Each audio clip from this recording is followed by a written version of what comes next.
from Cleveland's most accurate weather team. This is 19 First Alert Plus, sponsored by the man that makes them pay, Tim Misney. And good morning, I'm Dan DeRose with 19 News Now, coming to you from our digital desk. A live look over CSU shows what most of us saw this morning, a light dusting, just a brief coating of snow. And it's exactly what our weather team said was going to happen. They've been calling this not a first alert weather day. And Kelly, we're going to go over what it means when your team issues a first alert weather day. Not so much, we didn't have one yesterday into today. Explain a first alert weather day for us. Yeah, so we issue a first alert day, Dan, when the weather is going to be impactful. We know that it could cause disruptions for traveling, especially if it's, a holiday or driving to work for the morning drive, for the afternoon drive, for the kiddos heading to school, for your weekend plan. So it really depends on what the weather scenario that's shaping up, what it's looking like it's going to be, and two, how it's going to impact your day to day. So the timing and all that stuff. So lake effect snow, we're no stranger to in Northeast Ohio. So we knew the lake effect that was going to develop overnight wasn't going to be super robust. We weren't going to be looking at these mega bands or anything like that, but we were going to be looking at a quick dusting, couple inches at the most, moving in overnight, which one is good news for especially the morning drive. Most of the snow had already fallen by the time drivers were out there on the roads this morning, but two, we knew it wasn't going to be super big amounts, so that's why we didn't issue that alert day. But it really just all depends on how it's going to impact you is when we issue that first alert to give you that heads up to say, hey, the weather could impact your plans. Here's how you prepare. Yeah, it's really an important part of what we do, and what our weather team does is they analyze, they look at whether it's snow, whether it's severe weather, they get us as much heads up as possible so that you're aware of when something is coming that's going to really disrupt or impact your day. That wasn't the case today, as we can see. Basically, even in Cleveland, all the city streets are already clear, and they'll continue to work on that today. Kelly, walk us through where we're at now and what we've got coming up. Yeah, so we do have a couple of flakes out there right now, a few flurries. Really, the stuff that's showing up on First Alert Doppler right now that you see is really, really light stuff. And as you mentioned, Dan, too, if anything is lightly snow covered, some of those side streets, neighborhoods, parking lots, all that stuff could be a little bit slick out there. That's going to be your biggest impact as they work to clear those. ODOT did a really great job overnight pre-treating, so we really didn't see any icy or snow-covered roads into early this morning, which is good. But with temperatures so cold and just even a little bit of a dusting of snow, it can still create slick spots, and we did see a couple of them this morning, so that's going to be what you'll want to look out for this afternoon. But really, the flakes that are around right now, mainly just a few flurries flying through the Akron area, those will be out of here by the afternoon, so we'll be drying out. And there's light clouds around right now, but maybe even a peak of sunshine or two, trying to be a little bit optimistic. But here's the radar loop from the last 6 hours. So you saw that band moved through. That was mainly just light snow that came through, brought that dusting, brought all of that overnight into early this morning,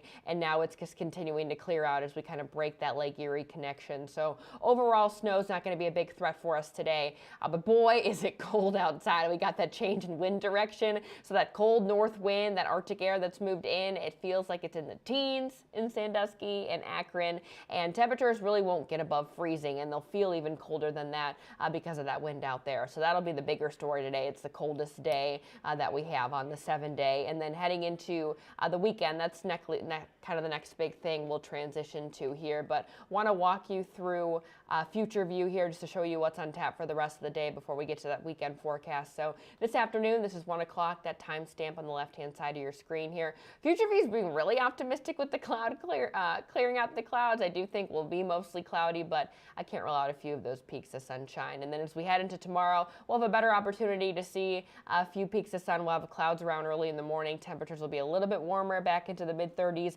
but dry for your Friday. And we've been watching this system, Dan, for the weekend. We've been mentioning a lot of new data that we've been getting in, and overall that the impacts for us from this system are going to be pretty low. Yeah, and that's going to be the good news. I'm sure people have heard by now. The East Coast is really preparing for a pretty massive weather weekend, and whether that's going to impact us or not, Kelly's going to update us on that in just 15 seconds.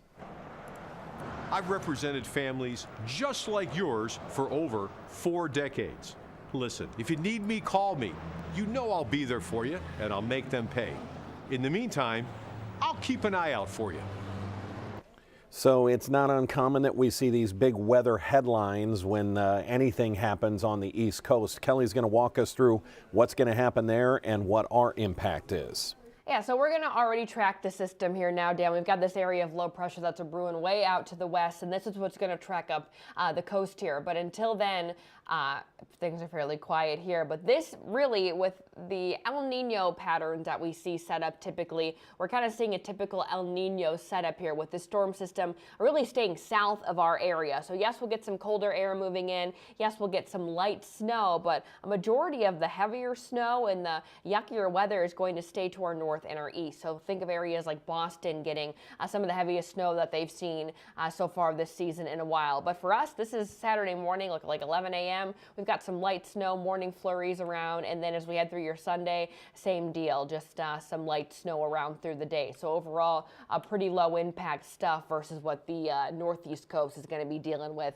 They'll be dealing with those bullseyes of heavier snow and travel problems through the weekend, all that stuff. So just a heads up, if you did have plans to travel to the coast this weekend for fun or for work or anything like that, just be aware there may be some flight delays because of that storm system. If you're traveling to Cincinnati for the last Browns regular home game, you shouldn't have too much of a worry. There'll be some light snow here. It'll be warmer in Cincinnati, closer to 40. So mainly they'll just be dealing with rain, and I think a lot of that rain's going to let up in time for the game. So I know not a ton of us, our Brown starters are playing, but if you want to, wrap up the regular season here before we go to the playoffs, that's what the weather's looking like in Cincinnati. So we've got this system that's really not going to impact us this weekend, but then looking ahead, Tuesday, Wednesday, that's our next big storm system we're going to watch. And right now we're on the warm side of things, but we're always getting new data. It just takes a little bit of a movement in that system north or south to change our impact. So we're definitely going to be watching that. But right now it just looks like a wintry mix, but that also can lead to icier conditions here too. So definitely one to watch,